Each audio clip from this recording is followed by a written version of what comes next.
So please be patient with me. Not only the translator in the room, who I can already see is giving me daggers, but all the translators online as well. Let's start with a silent word of prayer.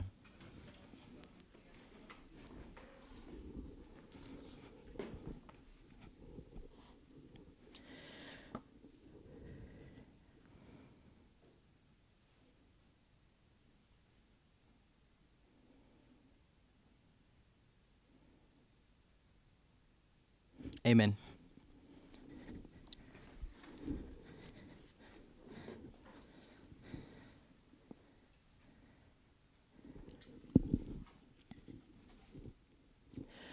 Often when I teach or present, it's usually within a class setting where I get the opportunity to hear the different perspectives of people in the meeting room.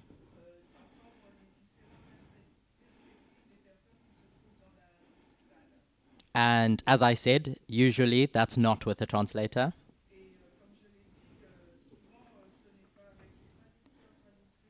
But I will try and approach it with the same dynamic regardless. So if I call your name, please share your thoughts. And if I ask a question, generally, please share your thoughts as well.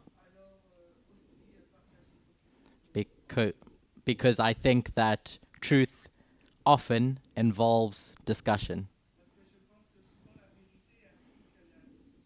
So we can argue, or we can amicably come to the same conclusions.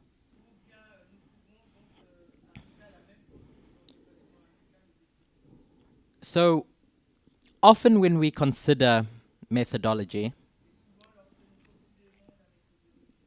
I think Elder Parminder has described it as both a science and an art.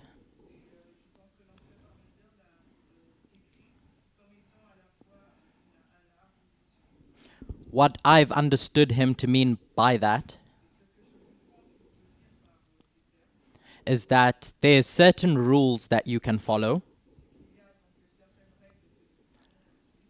And like science, if you follow those rules, you'll come to the same conclusion over and over again. But the art part is that it's not so straightforward. Things can change shape, can change conclusion, dependent on the perspective and the way the artist decides to use their paintbrush.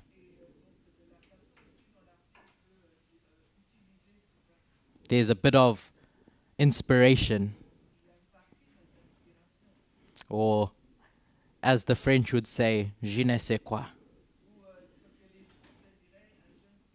that goes into it. So a key part of our methodology, or how we study,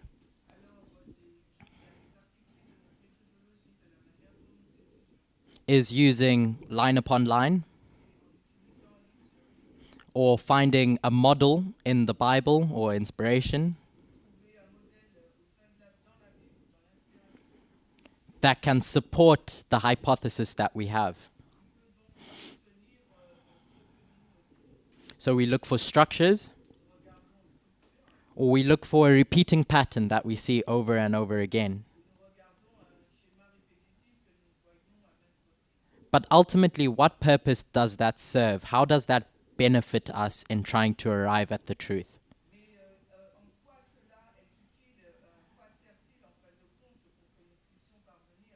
So why use these repeating patterns, these structures, these models, these lines?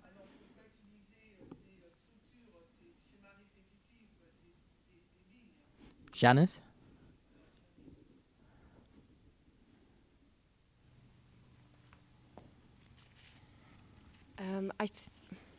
Is it okay? The reality looks very complex, and if we are looking for patterns, they help us to break down something that is complicated and make it simple.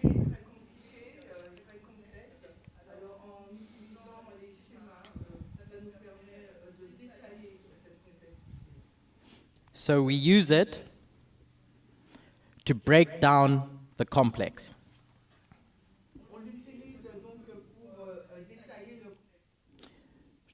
To sift a lot of the noise that's around us.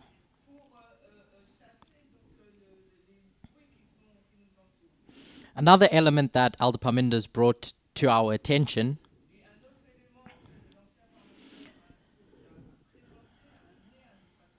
when discussing methodology is that our study should take up 90% of our study should take up understanding the words.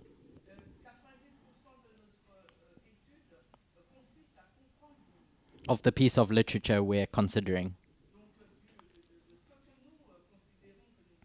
And once you've understood what those words say, we can turn to structures, repeating patterns, or lines.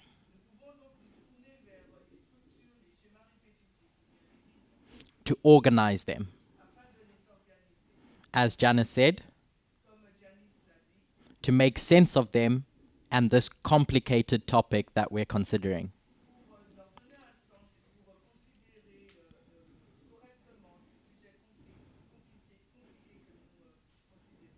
So given the time in which we're in as a movement,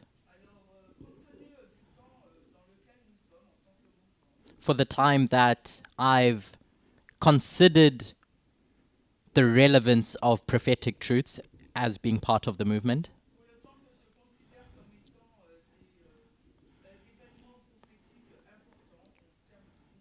what has helped me understand whatever complicated topic I've had to grapple with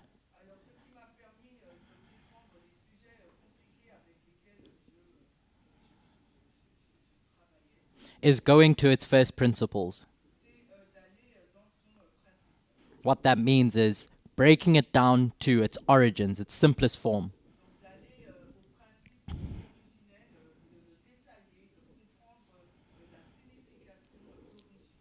Because often simplifying something and looking at it from its core elements helps decode that complex topic.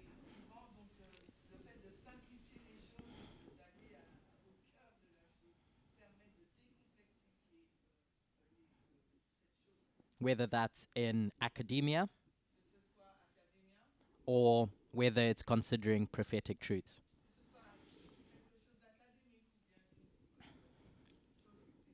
So one of those very simple structures or first principle topics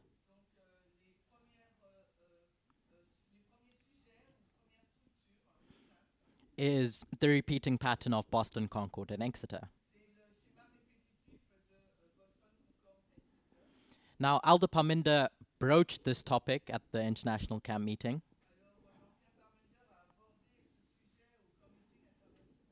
And I'd like to continue that conversation. And if we can come to a conclusion together, use that conclusion to try and understand what our expectations are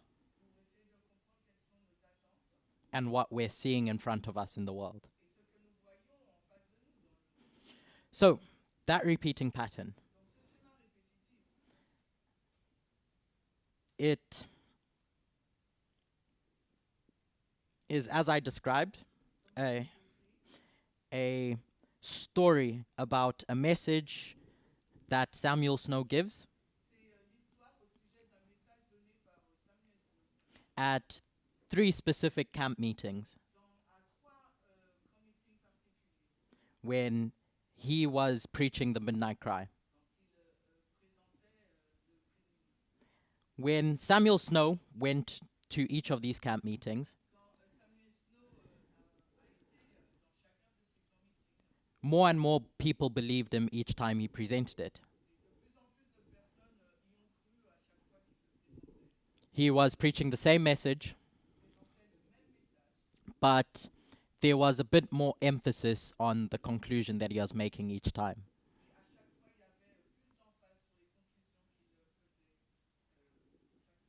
He adapted his message to the needs of the people with feedback. So what do we say happens at Boston with regards to the message? Just shout it out. It's unsealed. So we have a message unsealed at Boston. And what do we say happens at Concord?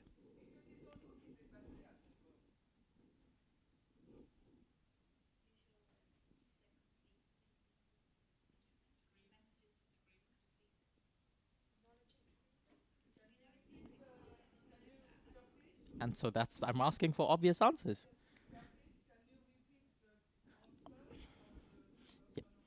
Yes. So Janice has pointed out, and Natalie have pointed out, that there's an increase of knowledge of this message that's been unsealed.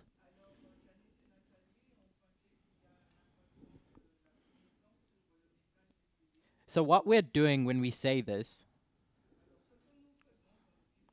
is we're taking two different repeating patterns, Boston, Concord, Exeter, and overlaying them with another repeating pattern,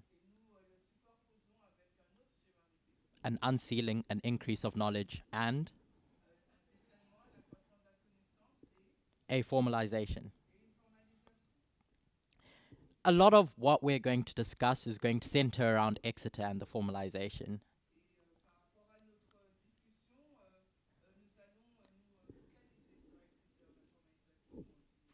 So I really want to take some time agreeing and getting to grips with what that means.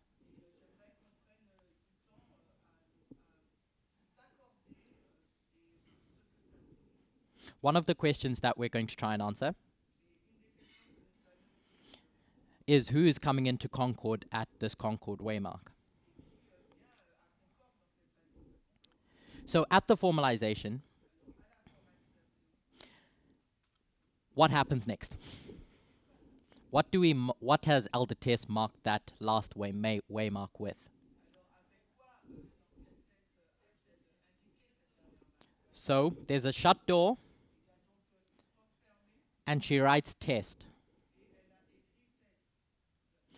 But what is happening with that test? Janice? So Janice has said that it's a litmus test.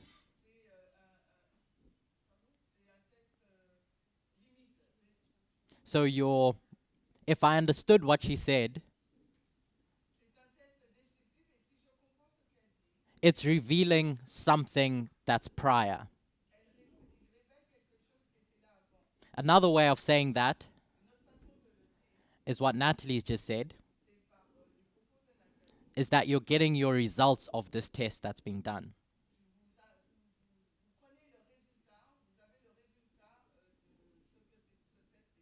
So if the test concludes at that waymark, where does the test begin? Christian? Does anyone have a different perspective? Okay. So you're saying it's at Exeter. Why does it begin there and not before?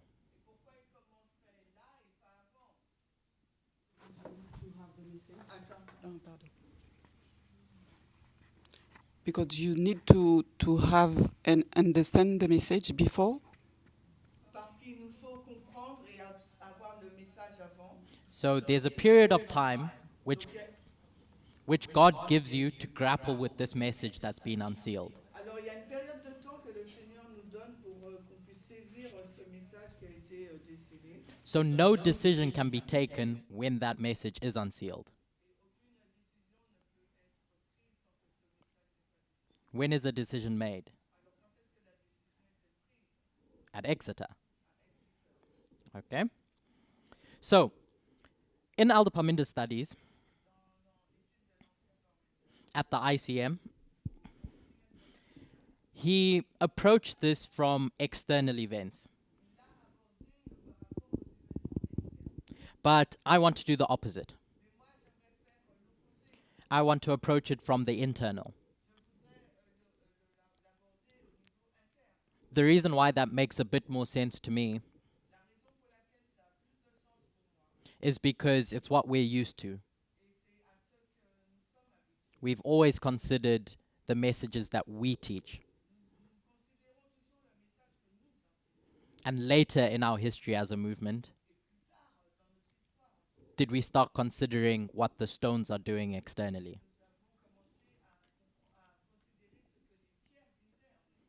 So when Elder Jeff first presented or brought our attention to this repeating pattern, where did he find it? Jeff nous a apporté notre attention sur ce schéma. Où nous a-t-il conduit?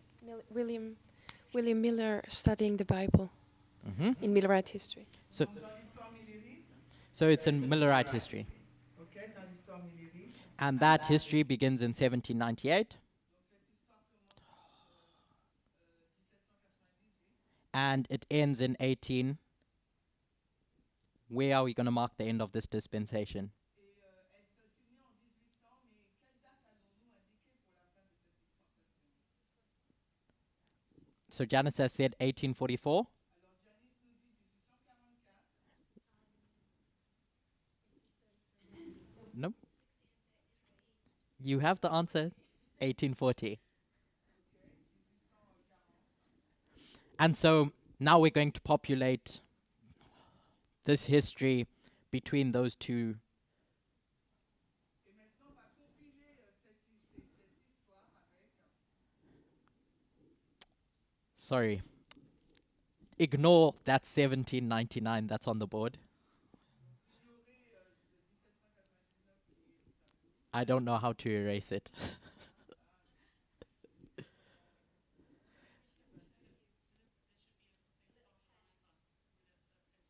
Yeah, that's not working. Okay, there we go. Unfortunately, I was coerced into using a different application than I'm used to.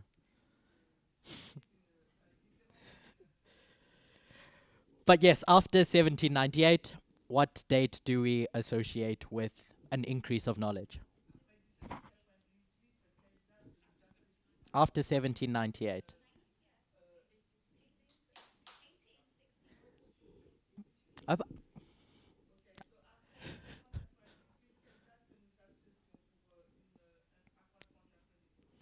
I heard 1818.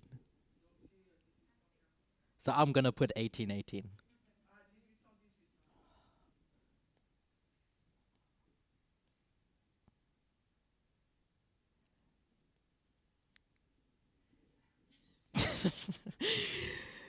And once we get to the formalization,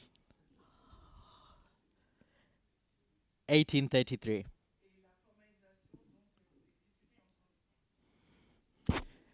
Could we take pause for 2 minutes? Just as we try to resolve the technical issues.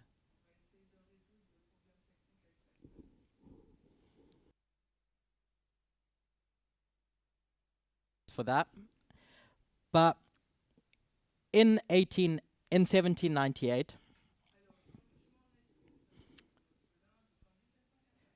we know that the first angel's message arrives. William Miller is a young boy at this time. If I'm not mistaken, he's still a deist at this point. So he has no real awareness of the fact that his life's about to change. That his life is about to change. But something's happening. He just doesn't know it. And then we get to 1818, and he reaches the conclusion that Christ is going to come in about 25 years.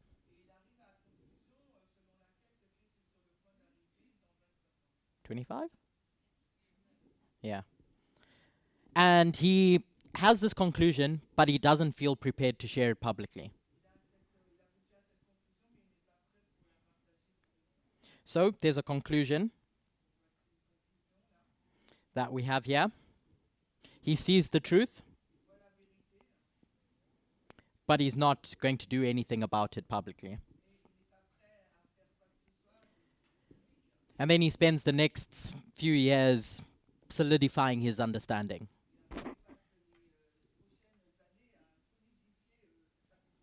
Until in 1833, he publicly preaches for the first time.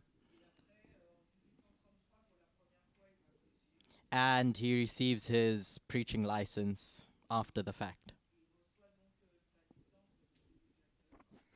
Externally, I think we mark a meteor shower or something that happens.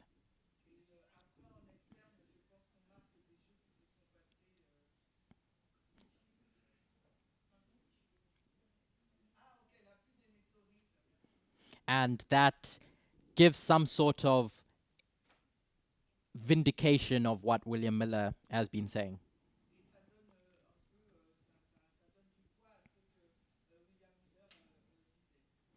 And so in 1840, the Ottoman Empire falls. When was the time to recognize that fall of the Ottoman Empire? When should people have taken notice that this is happening or is going to happen?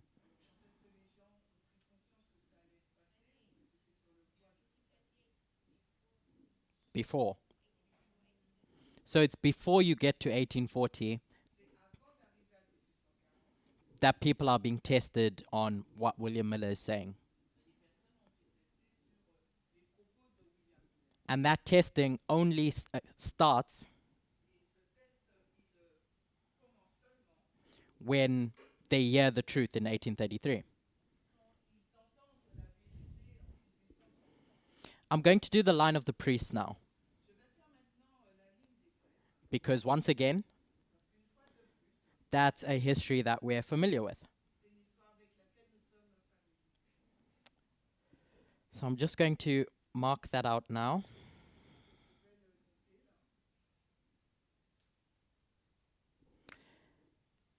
In 1989, the first angel's message arrives. I don't know, I can't remember what Elder Jeff is doing with his life at that point. But I don't think he's studying about the events in the USSR.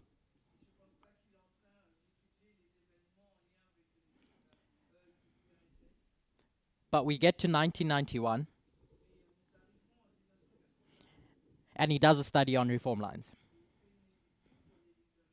on line upon line. And that sets him up, sets the movement up for what follows next in 1996 when that message is formalized. The Time of the End magazine. And what is the conclusion in the Time of the End magazine? What's the primary conclusion?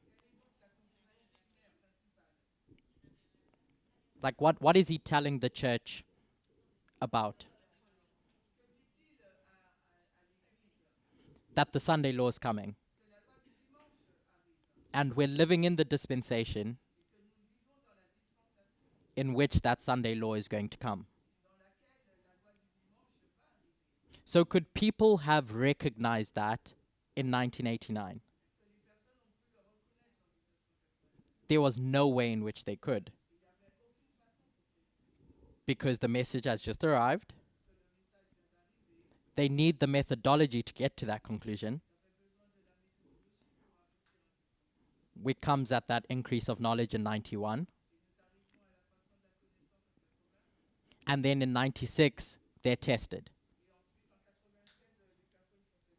Now, humanity is going to be held accountable. Specifically in that dispensation, Adventist leadership. And then in 2001, events take place Les événements ont lieu, that either confirm or discard this whole message that Jeff has been studying.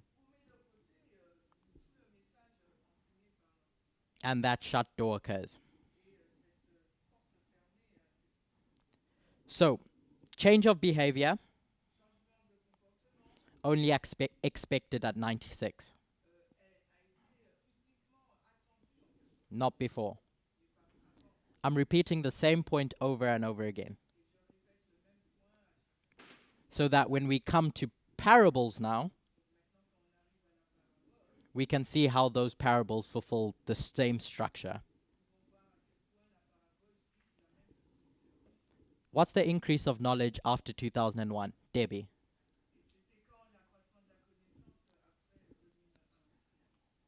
What year do we associate with that waymark?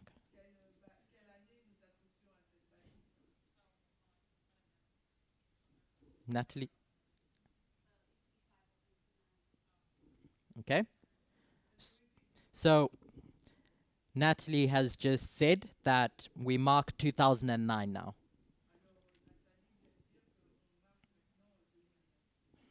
What happened in 2009? What study was done in 2009? Elder Parminder does a study on the 2520 revealed. What's interesting is that he's not coming to any different conclusions. He just studies it in depth. There's no real change expected from in the movement at this point.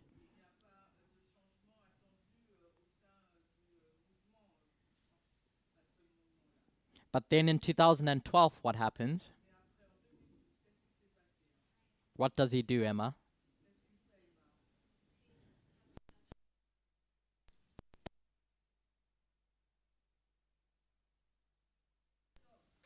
And do people believe him?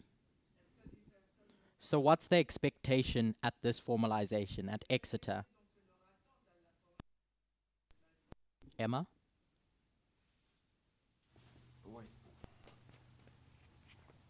The expectation is that people would believe him. If we go, actually, what are you asking? Sorry. It's okay. Say that. Yeah, the expectation is that people would believe him because the message is being formalized now. donc l'attente c'était que les personnes puissent le croire puisque le message a été formalisé là. So there's an expectation that people change how they relate to time within our dispensation. Donc il y a une attente, un changement des personnes par rapport à leur compréhension sur le temps dans cette dispensation. Despite unaware to us Malgré que ce soit, nous n'en soyons pas conscients, that from the moment Elder Jeff said that we're living in the time of the end,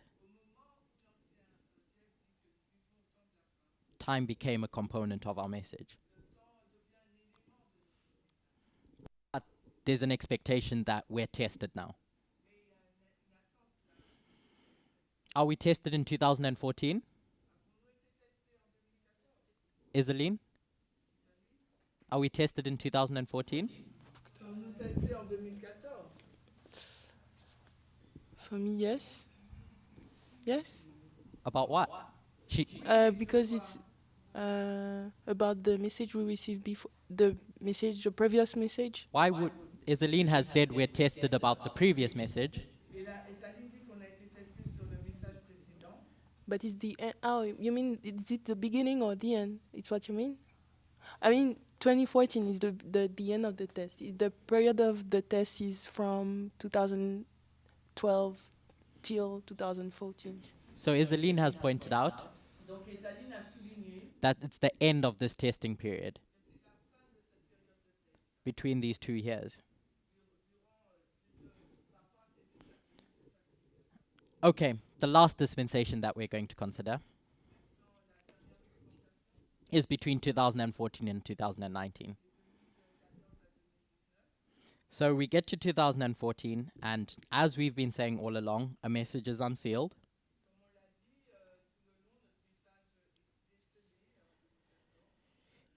And then in 2016, this might be a trick question, but what's the increase of knowledge? And who gives that increase of knowledge? Natalie?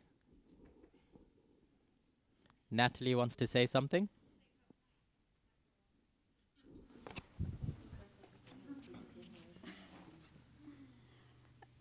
I've got a feeling I'm going to be wrong, but is it the King of the South and the King of the North? So Natalie has said that it's about the King of the South and the King of the North. Who gives that study? Well, there's a few people at that time. You've got Chawatu and Kimberley, and you've got, yeah, I don't know. So she says that it's not held a test.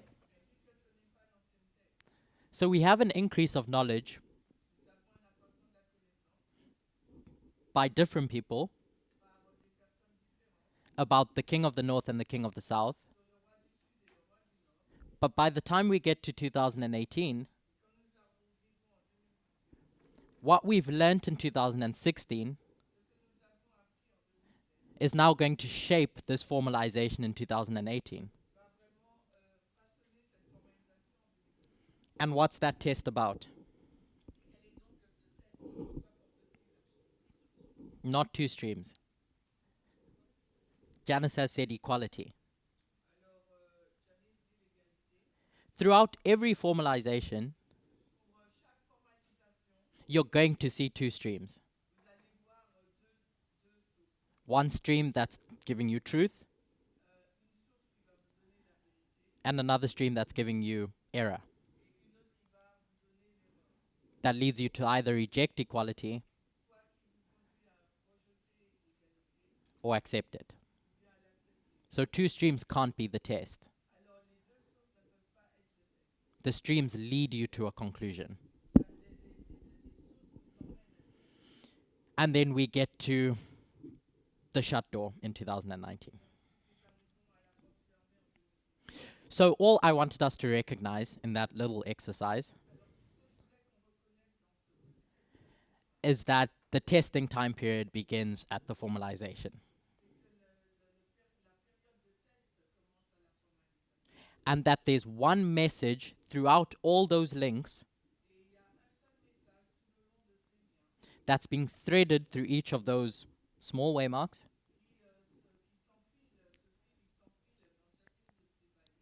But it's developing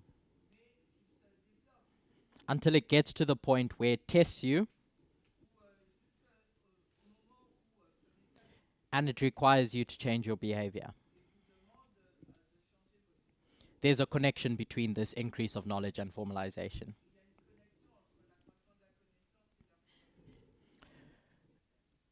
So let's change gears and not try to answer questions people have now.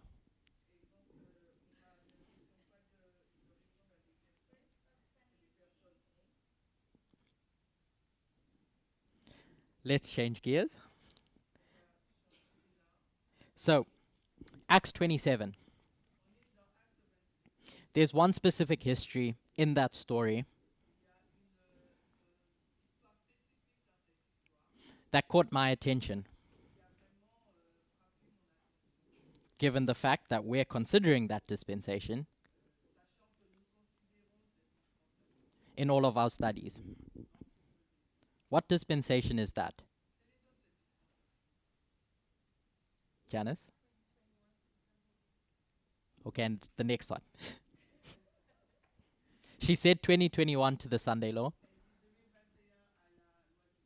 And that's true.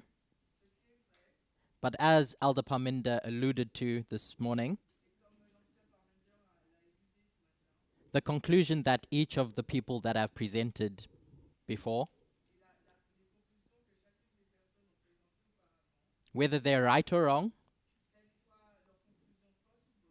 is that we're in the Sunday Law dispensation. So on the ship of Alexandria, where does that dispensation begin?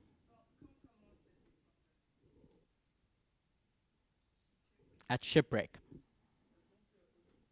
When he shipwrecks on the Isle of Malta. And where does it end? Gabriella? What's the symbol that we're going to attach to that close of probation? Anyone else? Blessing?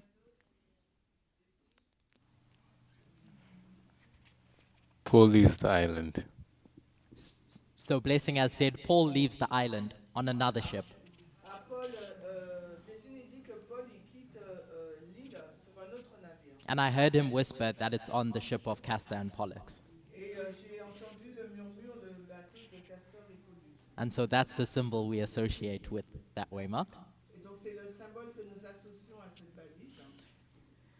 But what happens before then? And this is where our story gets interesting.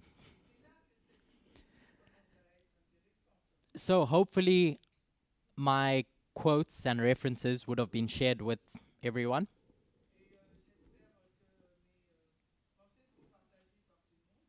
So our first reference is the first quote.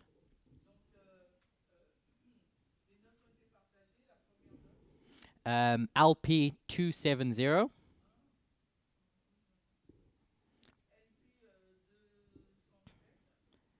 Paragraph 2.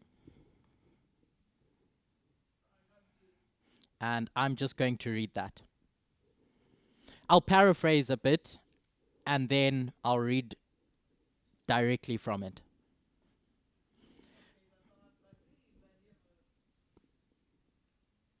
My translator is looking for...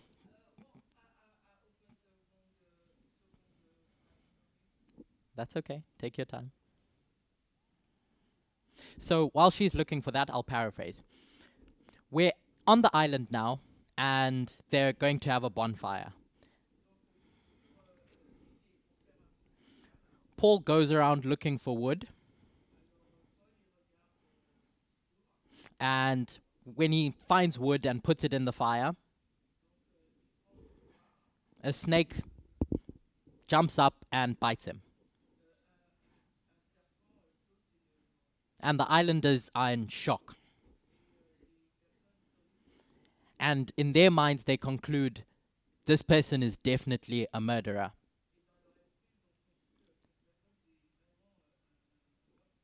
And the gods are punishing him. Paul shakes off the snake. But the islanders knew that this snake was venomous. And they expected him to die because of that bite. And now I'm going to read. I'll read it in full. But as no unpleasant results followed, they changed their minds, and like the people of Lystra, said that he was a god. By this circumstance, Paul gained a strong influence over the islanders, and he sought faithfully to employ it in leading them to accept the truths of the gospel.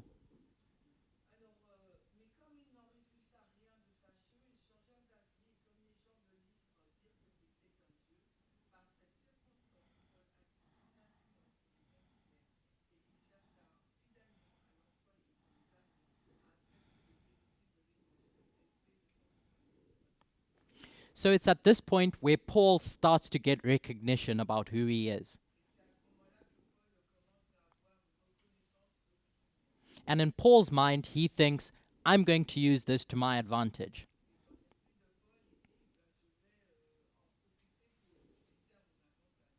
Not all the islanders are convinced, though, until what happens next. By the way, when Elder Tess has made application of this waymark, Who does she associate Paul with as surviving this snake bite?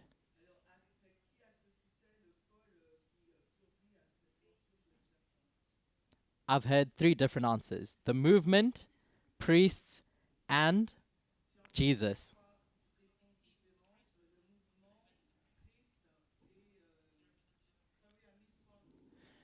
Jesus, priests. Oh, okay. Okay. But that's not the answer that Elder Tess gives. It's close to the priests. But it's the 144,000, as Muriel has said. Because we know that the 144,000 don't die. Symbolically. So, we go to the next waymark. And that's quote number 2. I'll read that one in full. In the same quarters were possessions of the chief man of the island, whose name was Publius, who received us, and lodged us 3 days courteously. And it came to pass that the father of Publius lay sick of a fever and of a bloody flux, to whom Paul entered in and prayed and laid his hands on, and healed him. So when this was done, others also, which had diseases in the island, came and were healed, who also honored us with many honors. And when we departed, they laded us with such things as were necessary.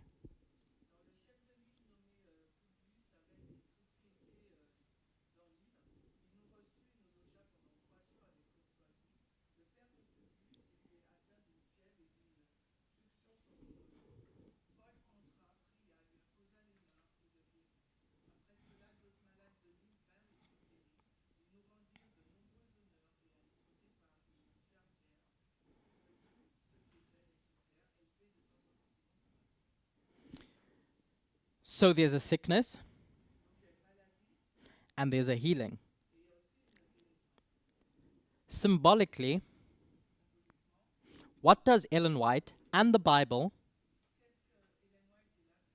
associate sickness with?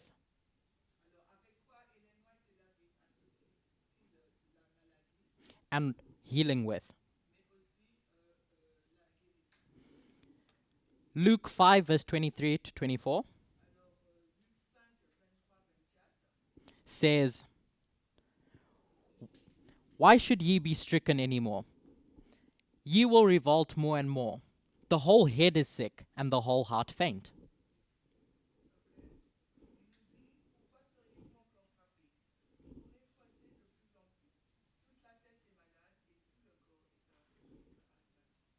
Now, when talking about the Israelite structure, the Pharisees, the church,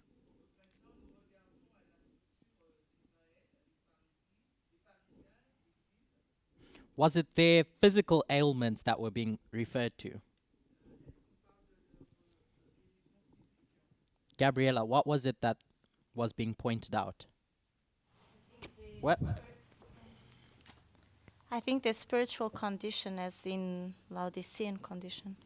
So there was a spiritual sickness.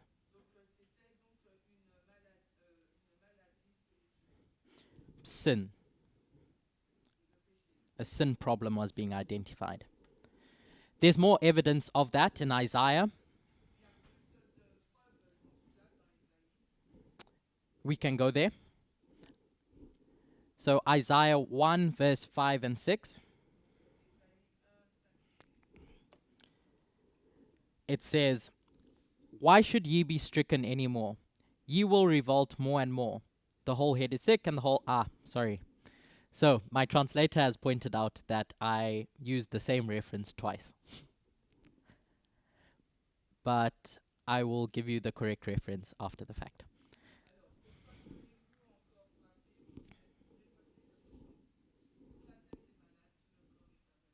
But in essence, Isaiah is saying this, and in verse 6 says, "From the sole of the foot even unto the head there is no soundness in it, but wounds and bruises and putrefying sores. They have not been closed, neither bound up nor mollified with ointment."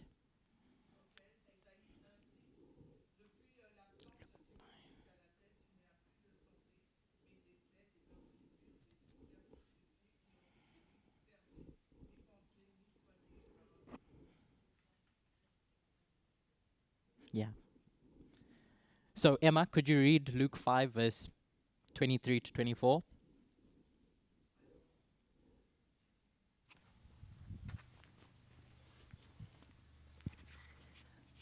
Luke 5:23. Whether is easier to say, "Thy sins be forgiven thee," or to say, "Rise up and walk"? But that ye may know that the Son of Man hath power upon earth to forgive sins. Christ said unto the sick of the palsy, I say unto thee, arise and take up thy couch and go into thine house. Donc on a lu les versets de Luc 5,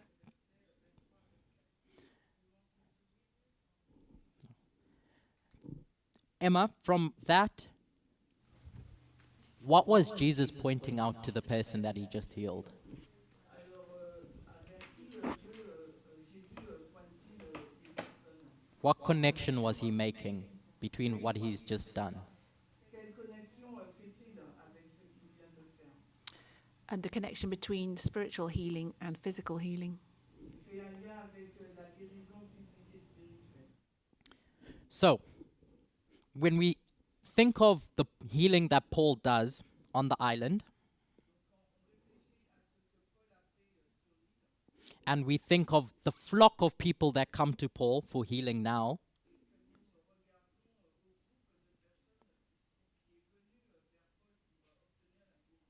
I want us to keep in mind that spiritual application that we'll come back to just now. So the second parable or story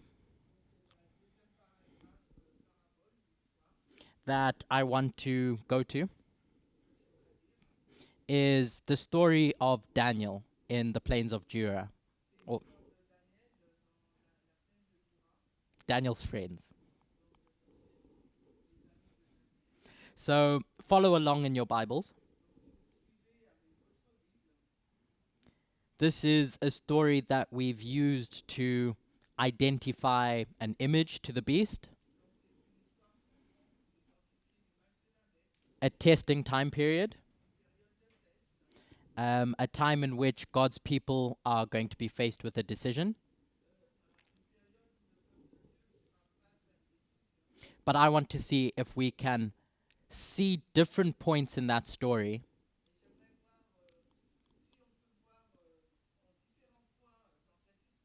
and associate them with the repeating pattern that we've just gone through. So, Daniel 3 verse 1. Give me a moment to go there. Emma, could you read Daniel 3 verse 1?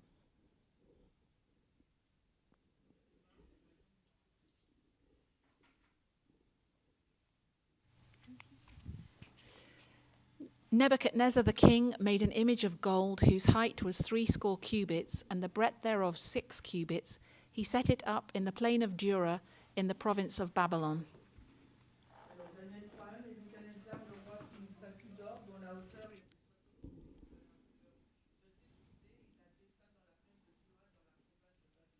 So before anything could be done, after Nebuchadnezzar's had this dream, he has to create an image first. So that image arrives on the scene of God's people.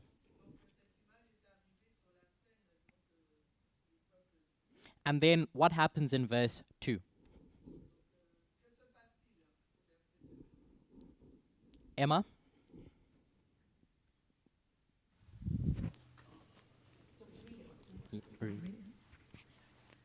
Then Nebuchadnezzar the king sent to gather together the princes, the governors, and the captains, the judges, the treasurers, the counselors, the sheriffs, and all the rulers of the provinces to come to the dedication of the image which Nebuchadnezzar the king had set up.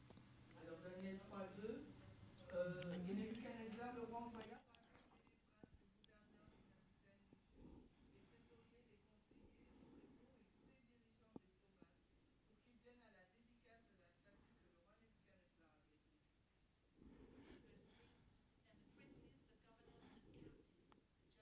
The treasurers, the councillors, the sheriffs, and all the rulers of the provinces were gathered together unto the dedication of the image that Nebuchadnezzar the king had set up, and they stood before the image that Nebuchadnezzar had set up.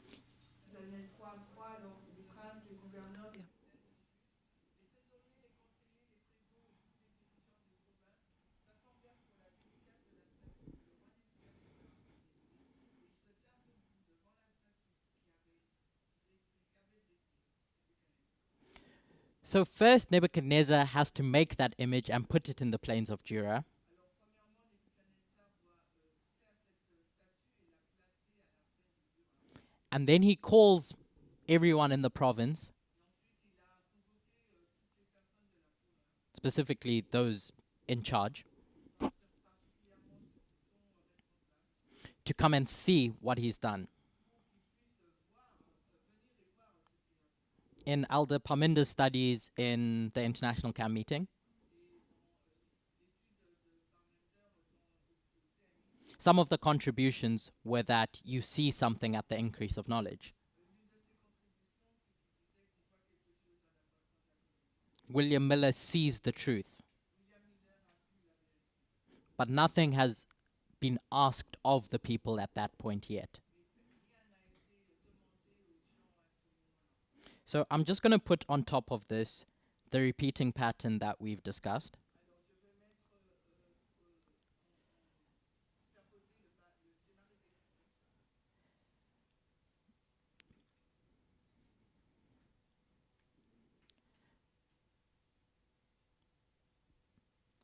So we have the image created and then the gathering where something is seen.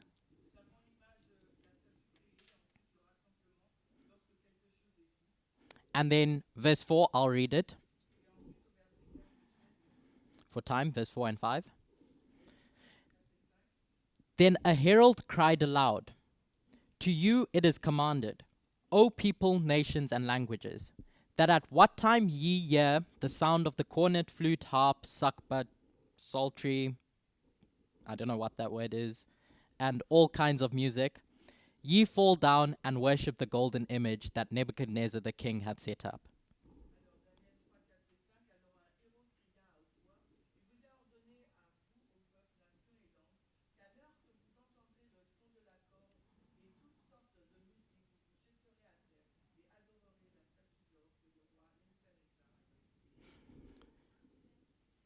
Sure. So I've just been asked to write down the verses underneath each of those waymarks.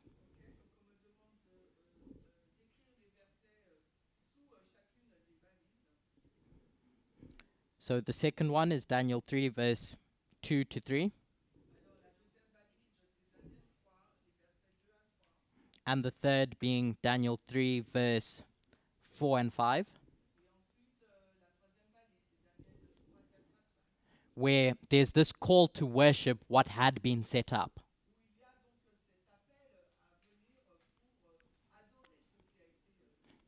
That call wasn't made when the rulers arrived.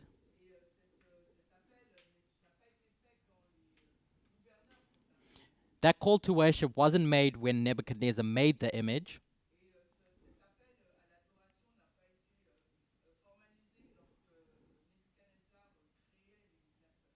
That cry, that loud cry, comes at a specific point where now people have to make a decision whether they're going to worship that image or not.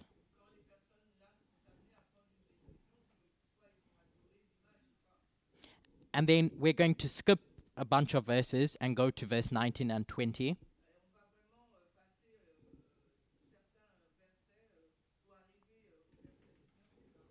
And I'll read that. This is after the 3 Hebrew boys decided they're not going to worship this image.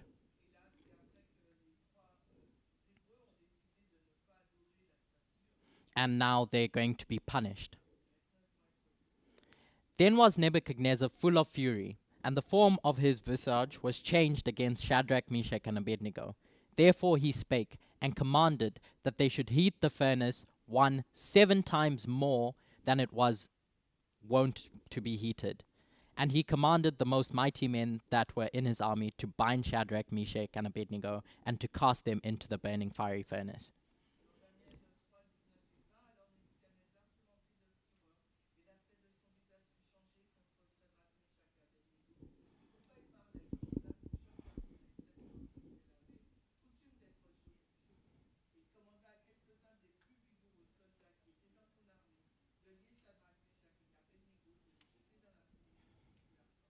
So just as secondary evidence that this is where we can place this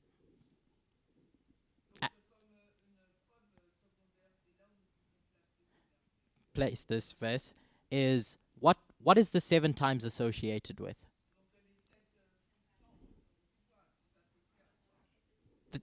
I'm hearing the 25-20.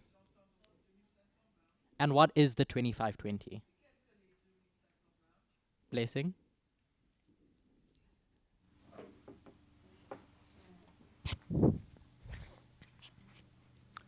It's the time of trouble for God's people. For God's people. Judgment are going to come on God's people. Yes, I'm saying time of trouble because they are scattered. Yeah. So there's judgment that comes. Yeah. That's what Blessing said. So, I'm just hoping that we can see this structure in Daniel 3. I don't know if you agree or not. We can discuss that after the fact. But does what I've said make sense? Not whether you agree or not.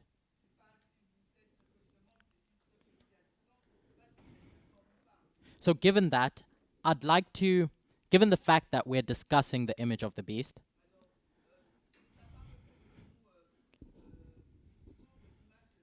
I'd like to talk about its behavior now. And we can juxtapose that with another entity that arrives, is set up at the same waymark.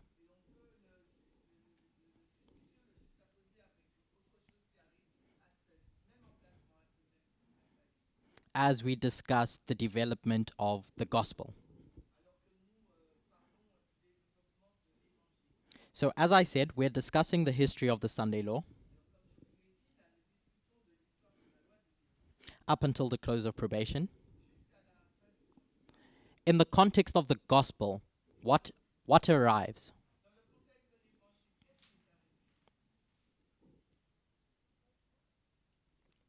No. Anyone?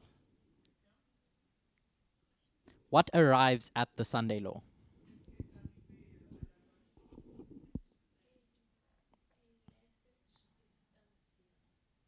Okay. Raquel has said a message is unsealed. And I'm going to say it's the third angel that brings that message. So the third angel's message arrives at the Sunday law. And the French are looking at me with suspicious eyes. Ah, okay, a big smile. Because there is questions about when this third angel arrives. But that's a story for another day.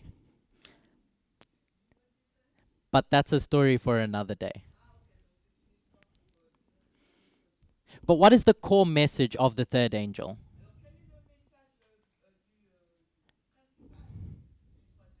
So it has a message, and it's telling you about a consequence.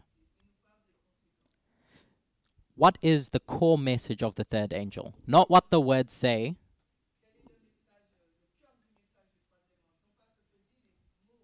But what is it telling you? Natalie? Not what the words say. It's life and death test. There's a life and death test. If you don't do what? What is the gospel about? Worship. Someone has said worship. And worshipping who? What is the gospel about? It's calling us to worship God. So as much as this third angel is warning you about the beast and its image, it can be boiled down to you need to worship God. Mend your relationship with God.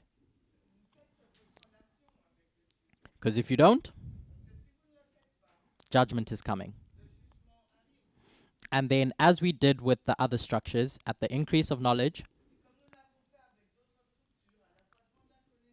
it's now understood, it's now visible, and it's this previous message that was unsealed that is visible and is understood.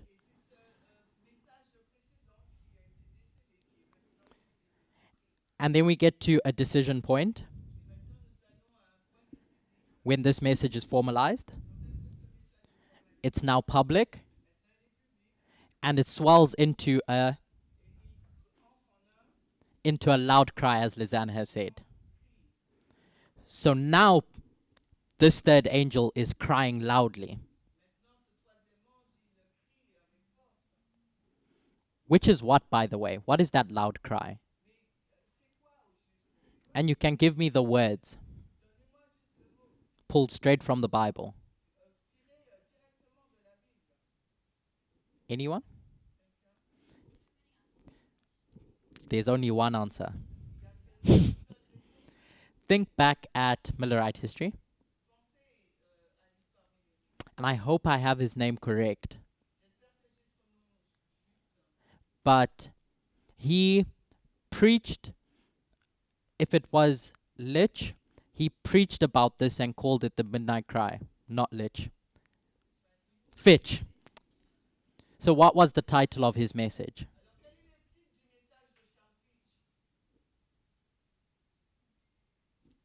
Anyone? Babylon is fallen.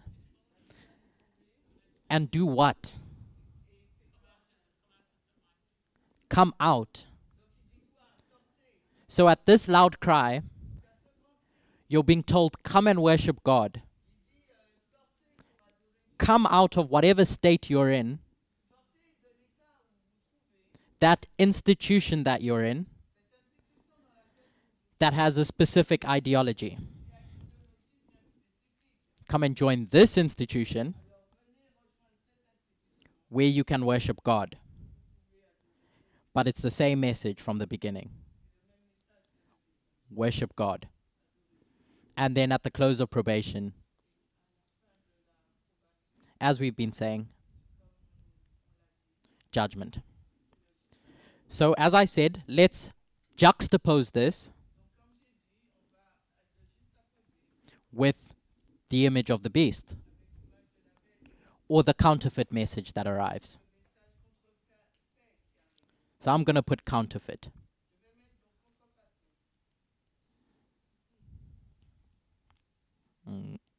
I'll do it in black, but in your mind know that it's the counterfeit.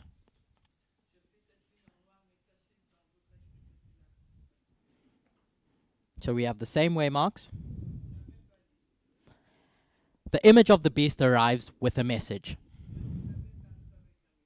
As we saw in Nebuchadnezzar's story,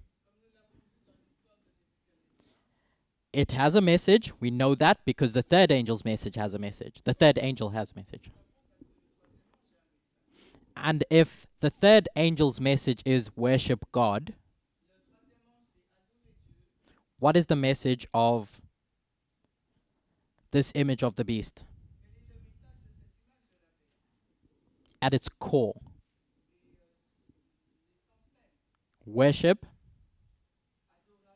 who? The beast. It's saying there's this beast that exists, my boss, worship it. And the consequence, if you don't,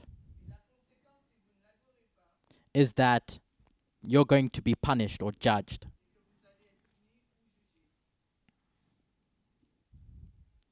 And then at the increase of knowledge, that message is visible.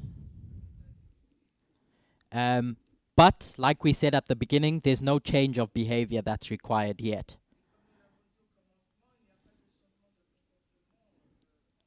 Until we get to the formalization, where as we read in the Bible, that image of the beast is now going to causeth.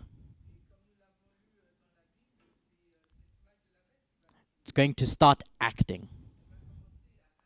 And it's time for you to make a decision. And before I asked the trick question, because I said, what is the message that this image of the beast is preaching? And I said it's to worship the beast.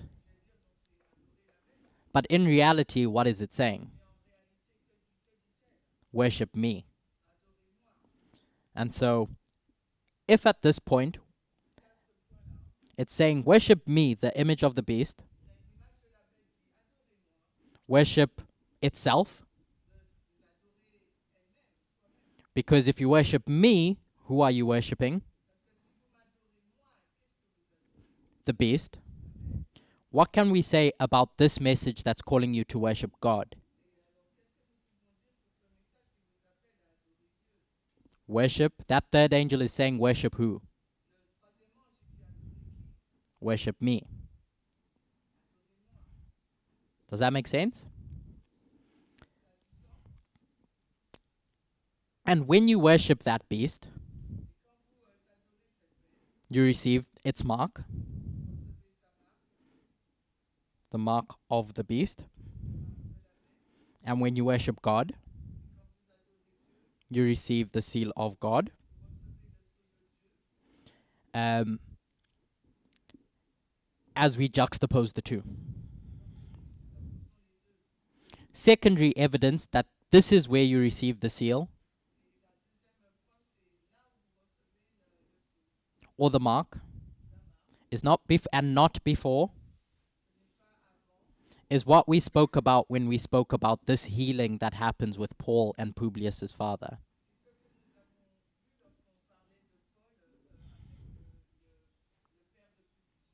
Because in that story, healing is you receiving the seal of God and you deciding not to come to Paul's feet for healing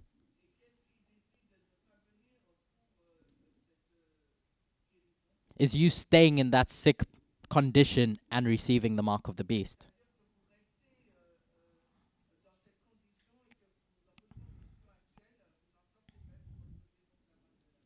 Up until judgment comes at the shut door. I'm going to go to quote 7, which is 5T216.2. And I'll read it in full. Now is the time to prepare. The seal of God will never be placed upon the forehead of an impure man or woman. It will never be placed upon the forehead of the ambitious, world-loving man or woman. It will never be placed upon the forehead of men or women who of false tongues or deceitful hearts. All who receive the seal must be without spot before God, candidates for heaven. I'll end there.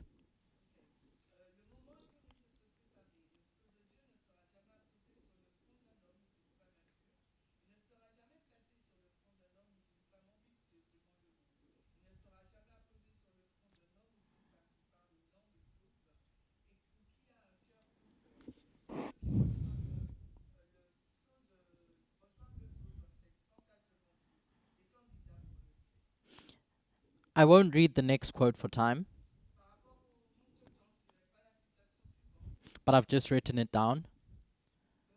I've just written it down on the board. In essence, Ellen White is saying that no one can be condemned until they've received sufficient light.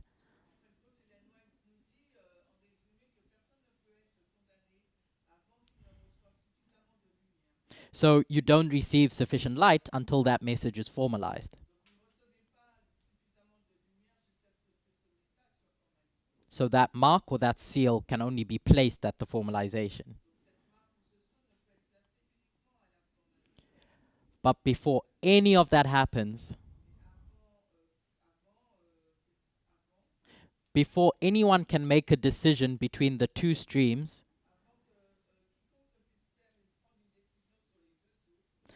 that image is already standing in the plains of Jura at that Sunday law waymark. So, taking a step away from these structures and considering Acts 27 again, or the relationship between the Nethinims and us. When do the Nethinims change their leadership? At what point in their story? At Panium? At their middle way mark? At their Sunday law? But before that happens, they go through a plowing and an early rain.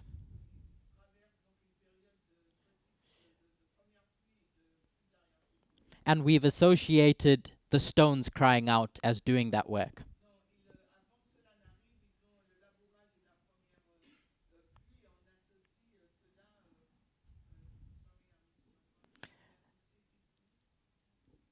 The stones crying out.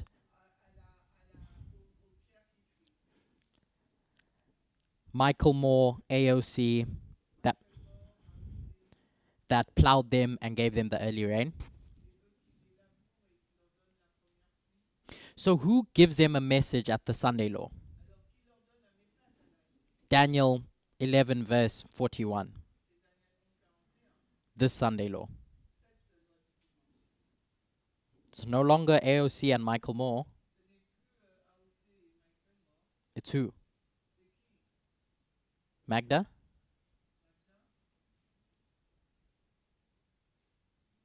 The leadership's changed from them to us. So we're giving them that message. The third angel, us, is now expected to give them that message. So there's two streams at the Sunday law now.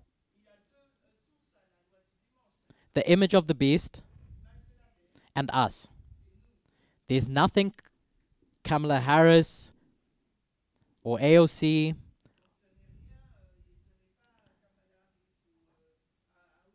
or the Democrats can give them anymore. They are not part of the story that's happening at this point. We shouldn't expect to see them or anything that they have to say or offer at the Sunday law waymark, because they have no interaction with the Nethinims anymore. In the parable of where their salvation should come from. So, the key point that I wanted to get from all of this was to answer two questions. When the image of the beast is set up, and when it causeth, when it expects people to make a decision.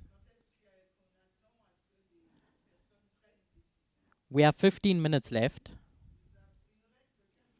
and in that time, I'd like to consider how that image of the beast is created.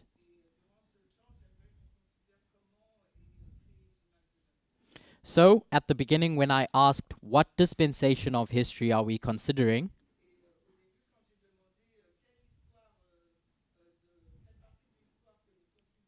and someone said between Panium and the Sunday law, they weren't wrong because that's part of the story. It's part of the story of how the image of the beast is set up. In between Panium and the Sunday Law, I'm not going to write Panium because now it's mixing up symbols.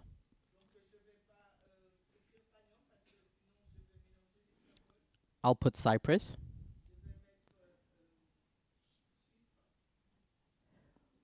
We recognize that there's two winds in between that time period. Cilicia and Pamphylia. And we've associated that with the rising up and the fall of two entities. The rise of the seventh kingdom and the fall of the sixth. But that seed is planted at Cyprus for that seventh kingdom to rise.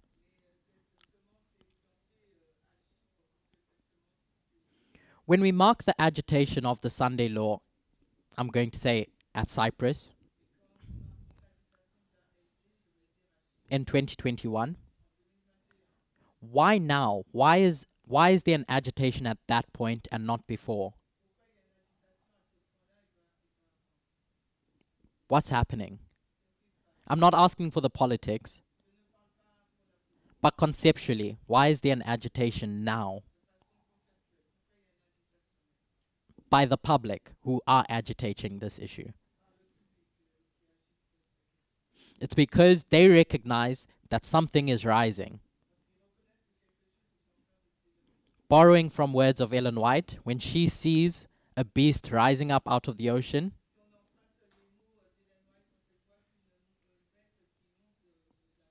there's something that begins its journey at Panium or Cyprus that they see is going to be a problem. So it's not just this seventh kingdom that's rising up, this dragon. It's the image of the beast as well. I'm going to borrow a piece of history from Alder studies to discuss this rise of the dragon and what drives it. So she talks about the Lex Julia.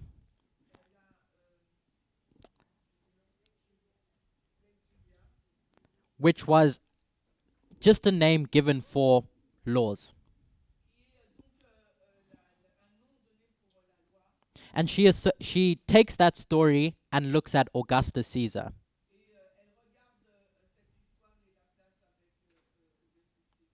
And talks about the moral reforms that Augustus Caesar wants to introduce to the Roman people.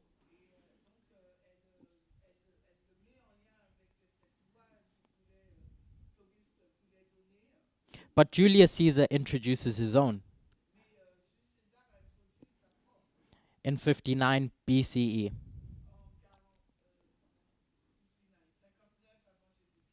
And in that, he wanted to give back to the people what was theirs. He wanted to redistribute land among the common person, among the poor Roman citizens, among the soldiers, and so he wanted to alleviate poverty. So when Julius Caesar comes into power and what he's campaigning for,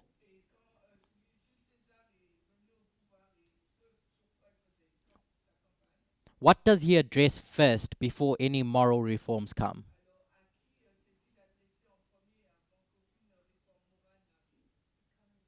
Janus has said the economy. He's just like every populist that has existed. He pulls on the heartstrings of the people.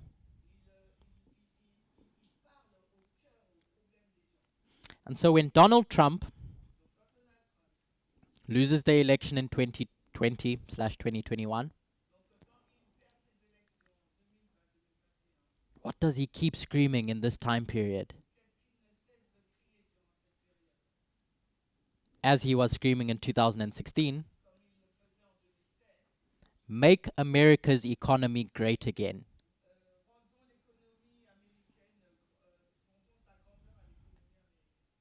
So in this time period when the dragon is rising, there's this call to address the economy. But what's baked into that story that Elder Terry touches on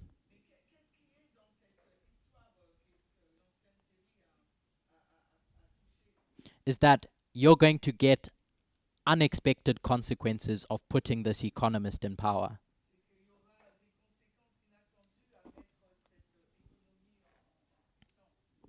We've got 10 minutes remaining, and I'm nearing my conclusion. But before we get to that point, I want to reference a sermon that A.T. Jones did. It was done in 1893. If you recall, Elder Parminder referenced another sermon that was done in 1893.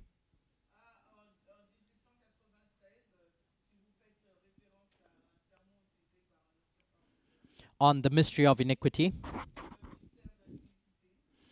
But this one was done a few months before in May or March. So let's read quote. No, we won't read quote 9 for time, but we will read. No, we won't read quote 9. But in this article that A.T. Jones is writing, he is talking about a Supreme Court decision that's been made and what goes into the creation of the image of the beast. If we recall, the three branches of government: the legislative, executive, and judicial. The judicial branch interprets laws. And the argument that A.T. Jones is going to make in this sermon is that before the image of the beast can act or do anything, it needs to be formed or set up first. And this ruling that takes place in 1892 by the Supreme Court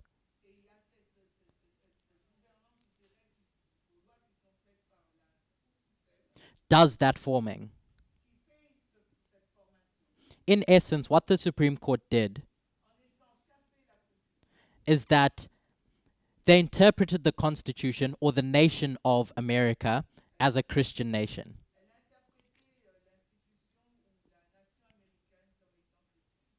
And you can read this sermon in your own time. But as Elder Parminder was saying, we have two ways in which you could interpret a document.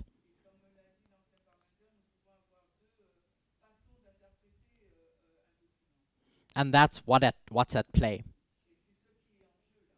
with the Supreme Court at this point.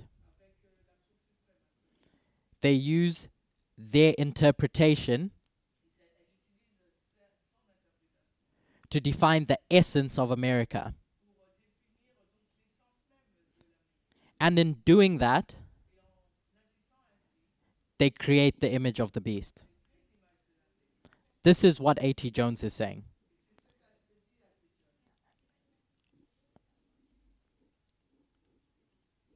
So the reference for that is Adventist Review and Sabbath Herald,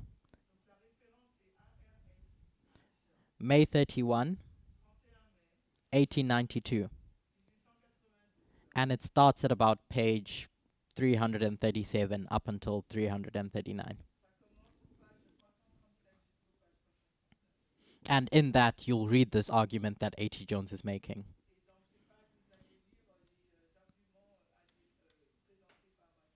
that there's two steps. Image created, and then image acts. Created, and then image acts.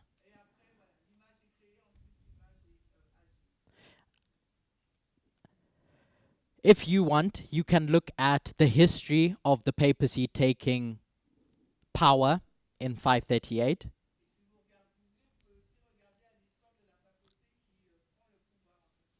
And in your references and quotes,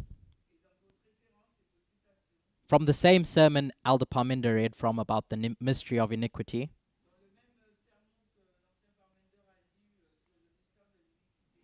A.T. Jones makes the same conclusion.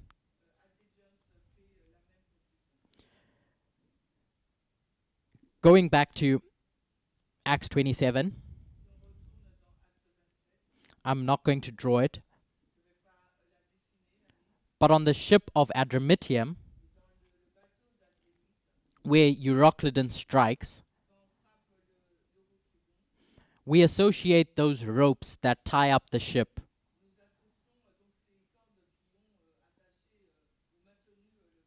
with methodology. So there's a specific methodology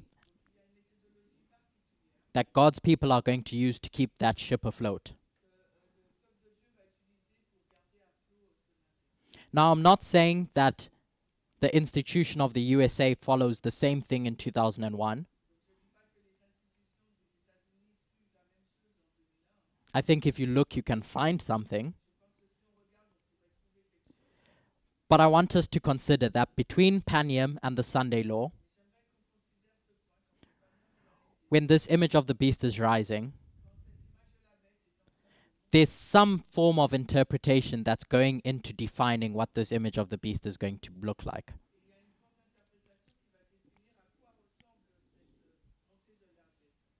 Which brings us to Concord in that history.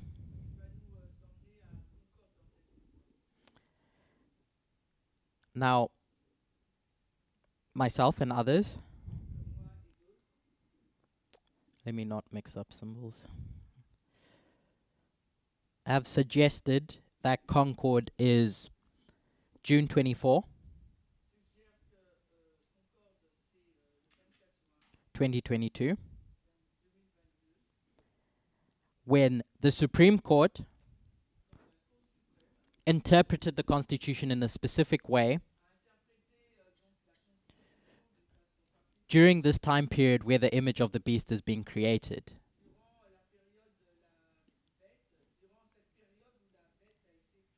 And it's my suggestion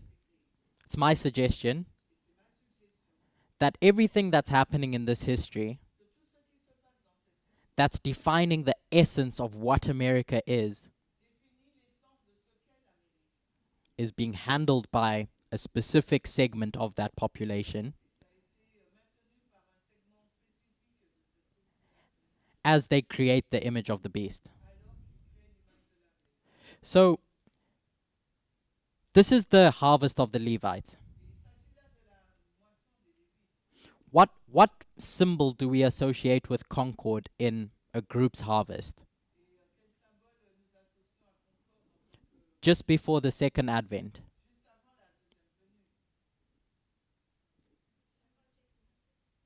Within Jacob's time of trouble, there's a death decree.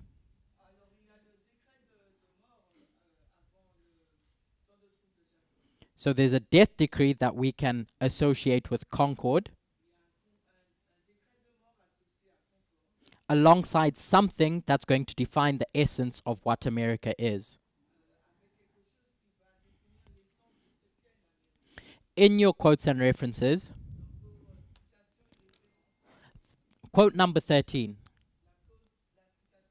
or reference number 13, is an article by The Guardian, which the article title is, after that ruling that had been passed by the Supreme Court,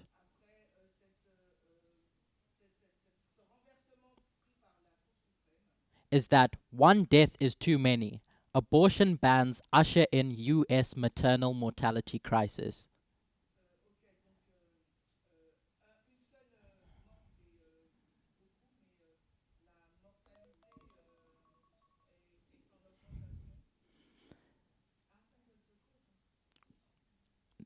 I just read that. Going back to reference number 11. This is taken from a news article. In essence, you can read it in your own time. The author was warning about what would happen when Roe v. Wade was overturned.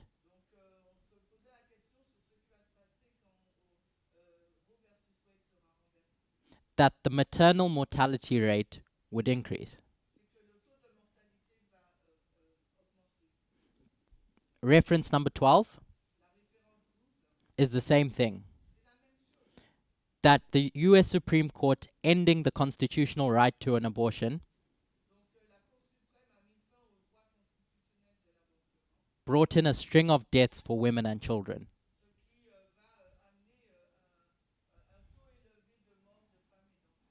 This is Concord, centered around this long-standing opposition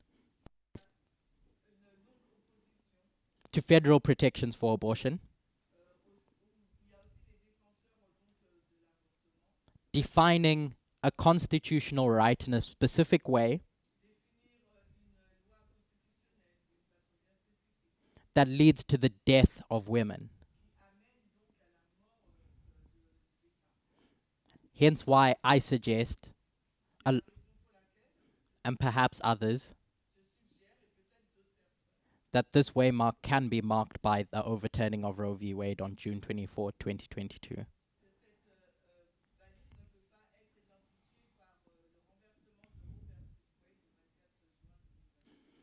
Whatever you look for at the formalization, I would suggest that you look for how that contributes to the forming of the image.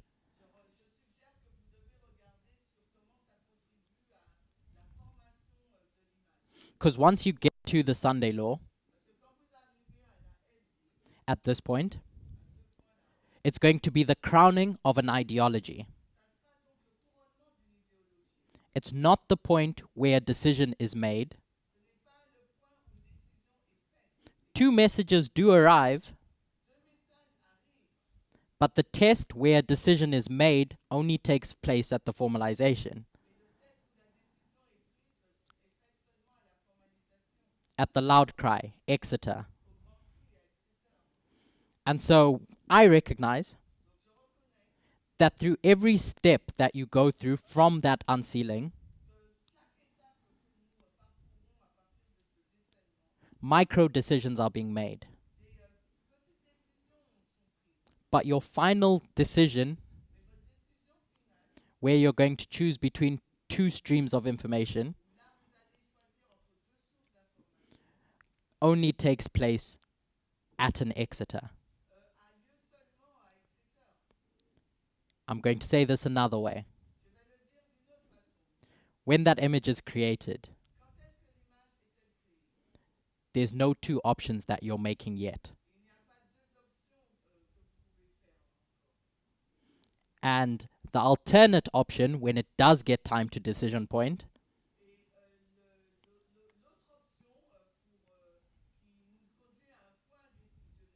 is a message that we are giving.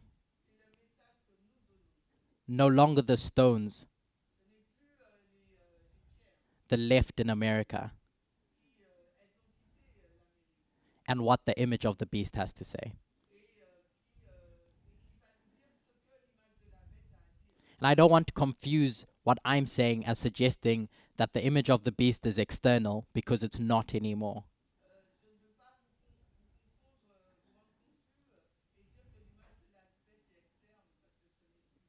It's internal. I won't recap because time is up. But I'm just hoping that by going to the first principles of how a message develops and grows,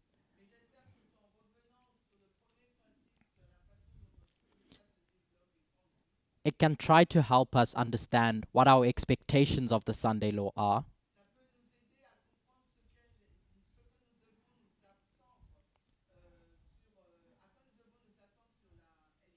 More specifically, the Sunday law waymark, not period.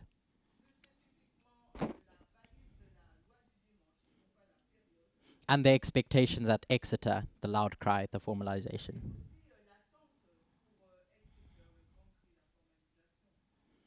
Let's close with a word of prayer.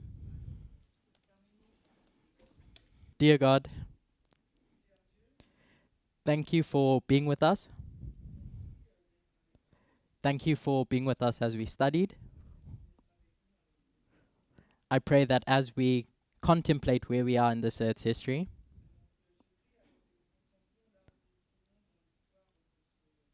we may know what to look for, when to look for it, so our expectations may align with prophecy. This is my prayer in Jesus' name. Amen.